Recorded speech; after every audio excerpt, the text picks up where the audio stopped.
Voici 4 types d'arbres fruitiers qui font des multimillionnaires en Afrique. Donc reste sur le bout de la vidéo, en fait, je puisse partager avec toi ces différents 4 types d'arbres fruitiers.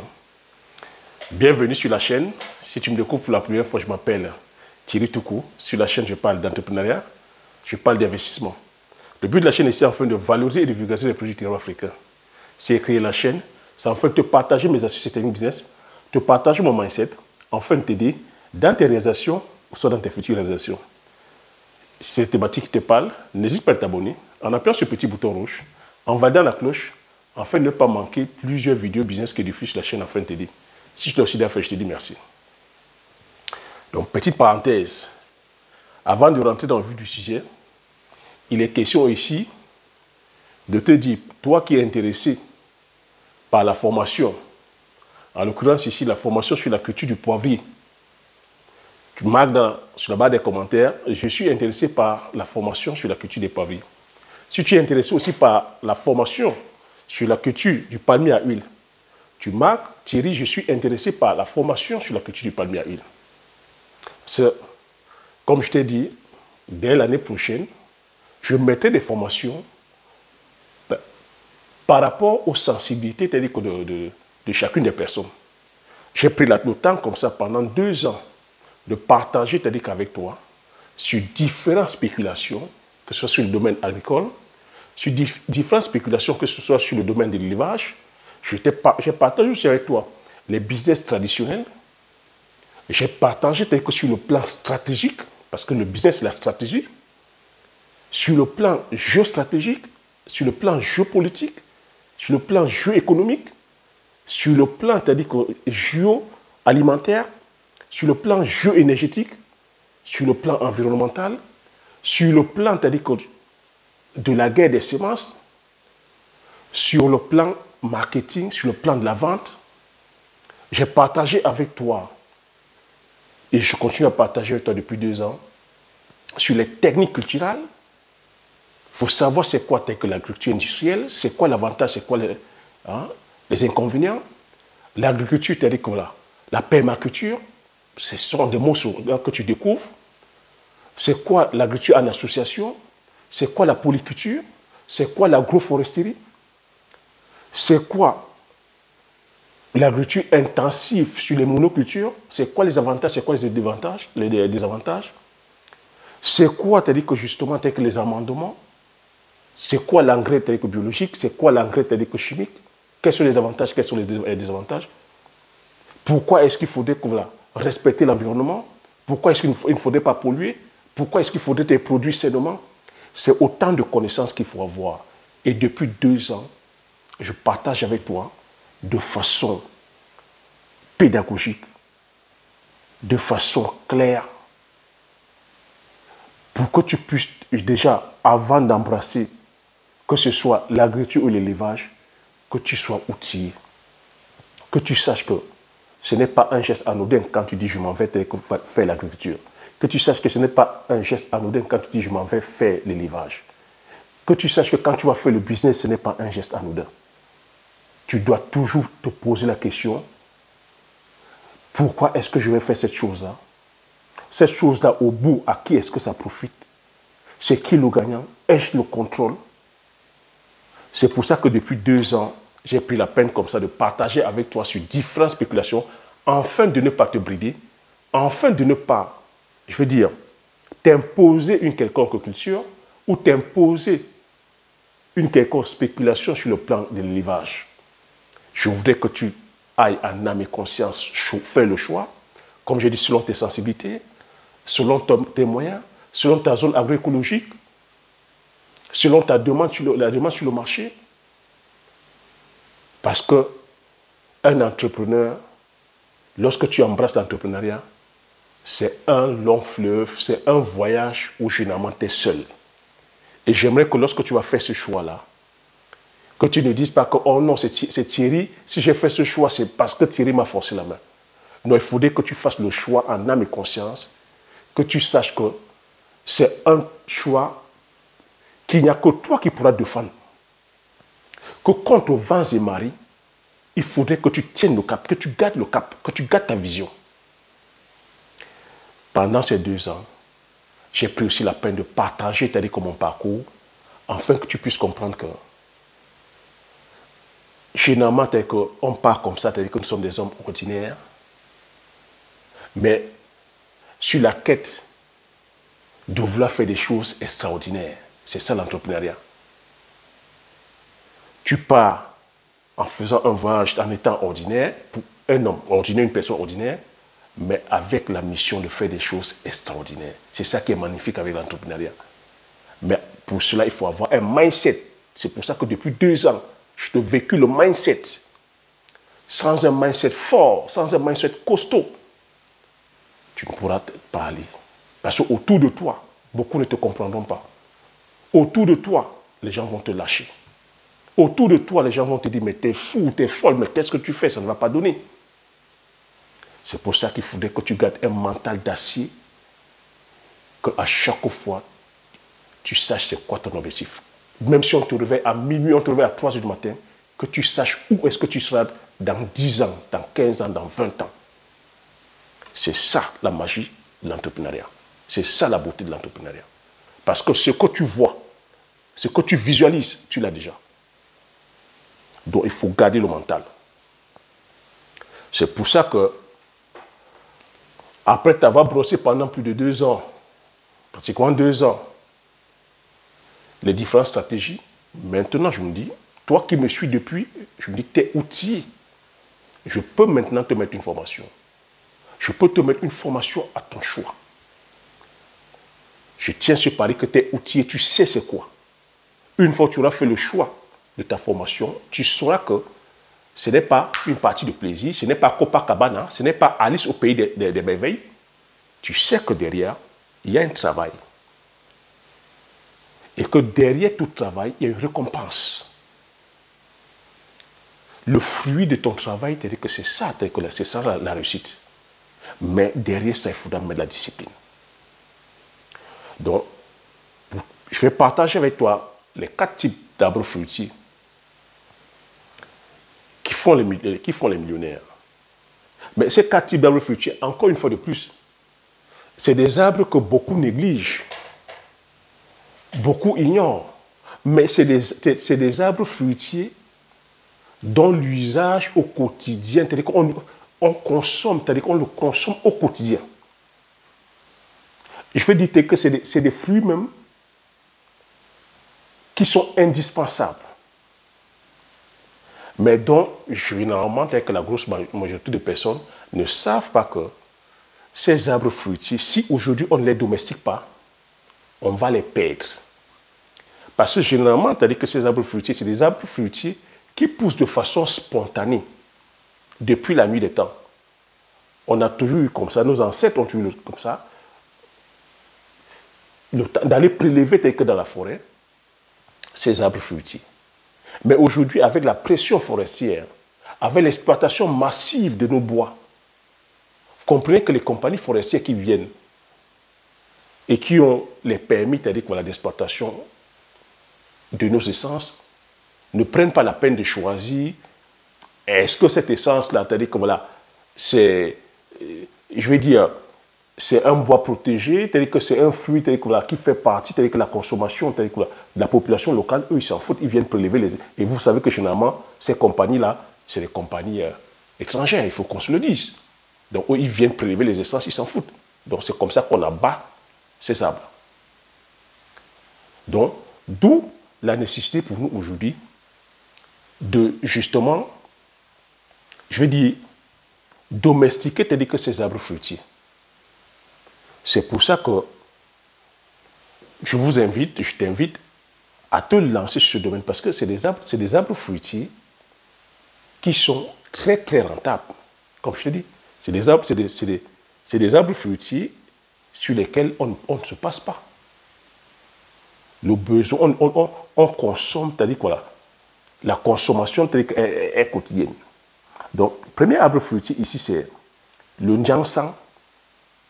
Tu as déjà entendu parler du Njianshan? Le Njianshan, c'est le Ricinendron et l'Oti. On dit Njianshan chez nous au Cameroun. On dit Arpi aussi en Côte d'Ivoire. Donc, le nom scientifique, c'est le Ricinendron et l'Oti. Donc voilà aussi un arbre fruitier. Si tu es intéressé par la formation, que tu veux une formation dessus, tu marques que je suis intéressé par la formation du Jansan, sur le Jansan, je ferai une formation dessus. Voilà un arbre fruitier qui est hautement rentable. Mais aujourd'hui, on ne va que prélever, que justement ces arbres encore, ces fruits, en forêt. Et je t'ai parlé de la pression, c'est-à-dire que sur le plan forestier, sur le plan même foncier, les femmes vont de plus en plus loin aujourd'hui récolter ces arbres fruitiers. Elles parcourent des kilomètres et des kilomètres, au risque de leur vie. Elles se retrouvent aujourd'hui, nez à nez, des fois, avec des éléphants. Parce qu'il faut entrer de plus en plus dans la forêt, c'est-à-dire que pour lever.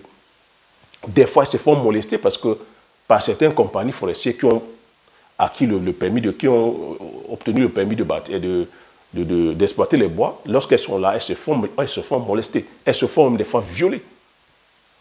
D'où la nécessité aujourd'hui de domestiquer, c'est-à-dire que ces arbres-là. Le Jansan, c'est un arbre qu'on peut domestiquer aujourd'hui.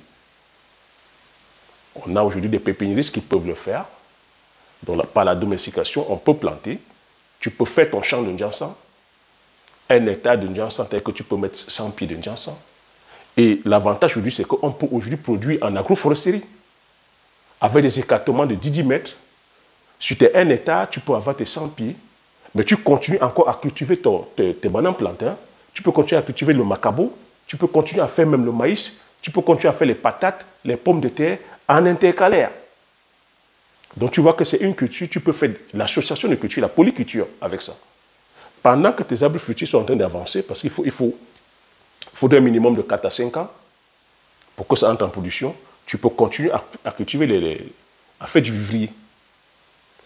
Donc, deuxième arbre fruitier aussi, c'est ça, la cola acuminata. Cola acuminata ou cola rouge.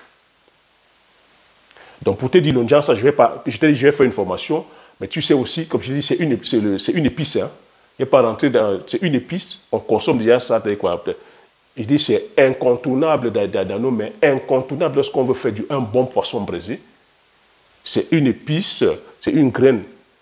On peut moudre, ça se transforme en poudre. On peut faire de l'huile avec, on peut faire que ça peut faire de la pâte. Ça permet comme ça aussi d'épaissir nos sauces. Ça permet aussi d'assaisonner, c'est-à-dire que tout ce qui est ragoût, tout ce qui est braise, dont le Jansan ne manque pas. L'API ne manque pas dans tout ce qui est assaisonnement. Deuxième arbre fruitier, c'est la cola. Hein. Cola acuminata, le nom scientifique cola acuminata ou cola rouge. Donc c'est la cola rouge là. Tu es d'accord avec moi que tu es au courant que la célèbre boisson, pour ne pas la nommer, la boisson gazeuse, tire son nom, tire ses origines, la cola acuminata, la cola rouge. Voilà aussi un arbre tel que si tu le plantes aujourd'hui, tu fais des vergers de colatiers. C'est des millions que tu brasses. Pareil, sur 1 hectare, tu mets 100 pieds avec des écartements de 10 mètres. C'est des millions que tu brasses.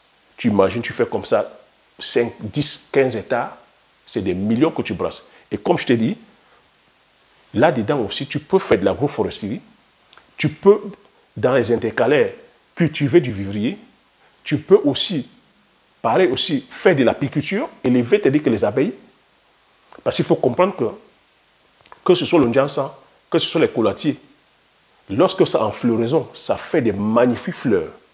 Et ces magnifiques fleurs-là attirent les abeilles. Et les abeilles peuvent te produire un miel de qualité. Voilà comment tu peux te dire que voilà, produire la cola, et produire du vivrier, et récolter même aussi, c'est-à-dire que le miel. Et un miel de qualité.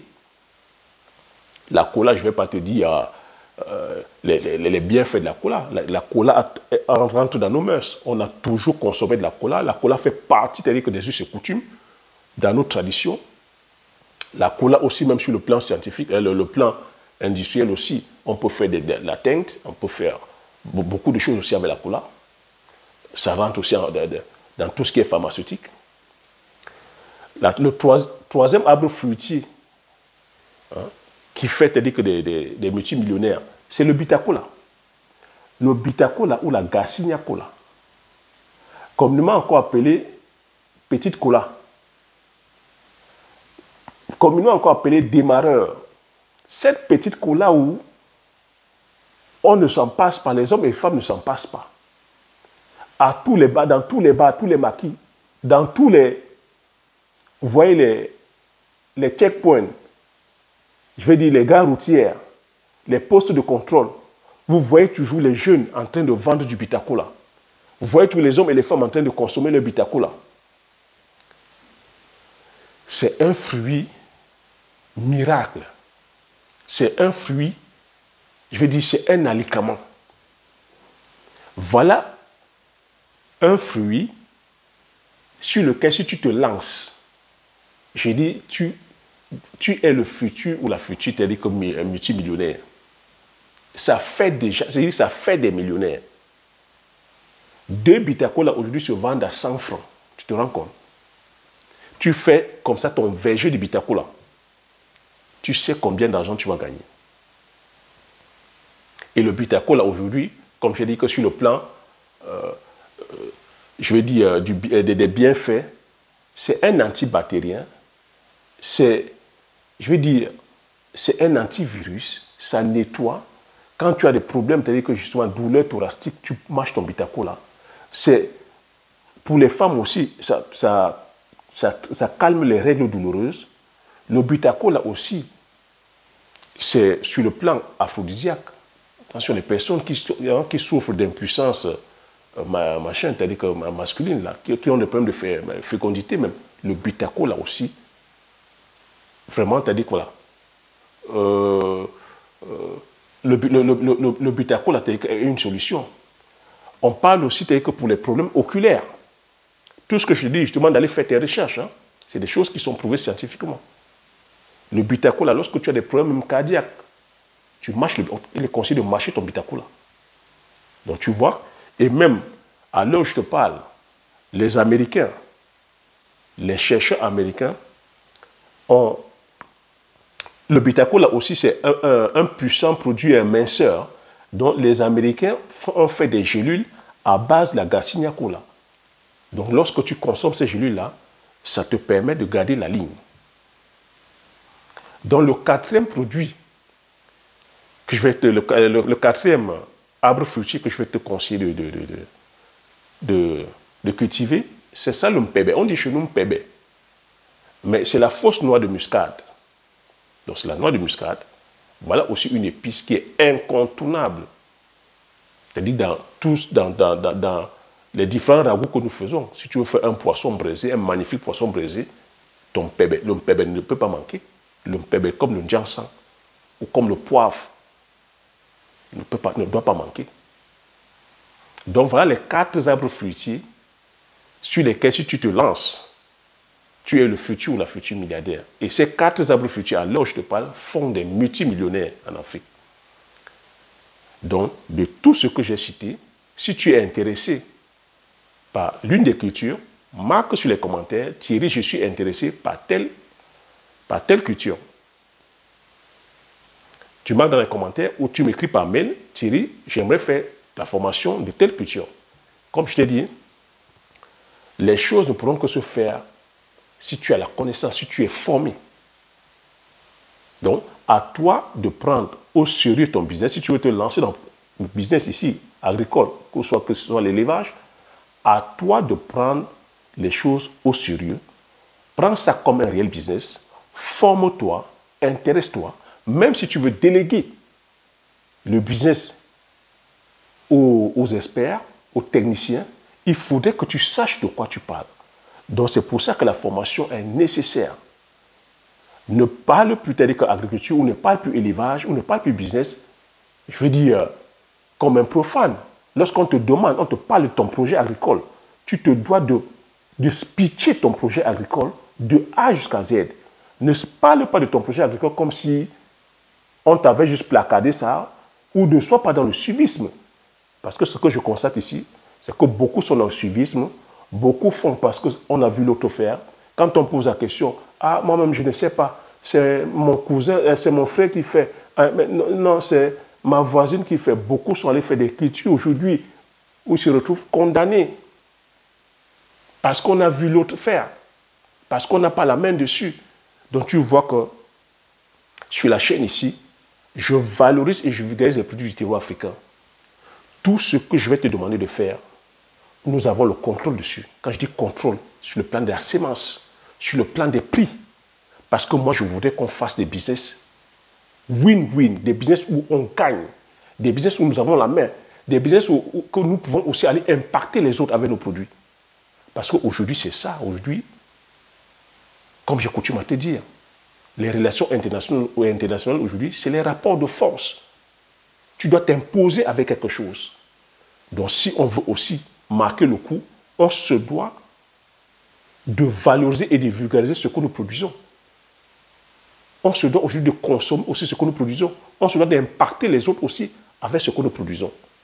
On se doit de faire en sorte que les autres aussi soient dépendants de nos produits.